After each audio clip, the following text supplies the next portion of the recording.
Hello, my name is Leigha Arbic. I am a suburban mom. I'm also a scientist. I work in research and development for vaccines and infectious diseases. Over the past year, I was one of many colleagues and peers across the globe working really day in and day out to develop the COVID-19 vaccine. Perhaps more challenging than actually developing the coronavirus vaccine is persuading people to take it. Some people feel that they don't need it. They don't believe that they would have severe illness if they got it. To stop the masks, stop the vaccines, and stop COVID-19 from controlling our lives. So you may have heard that it can take 10 to 15 years to develop new drugs and treatments.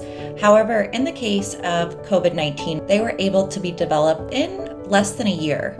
So this is actually a huge scientific and human accomplishment. And there's many reasons as to why that was made possible, but none of those include cutting any corners or compromising on the safety and efficacy of the vaccine. How many Americans have died after taking the COVID vaccine? There is a lot of pressure to comply. But before you do comply, ask yourself, do you know anything about the potential risks?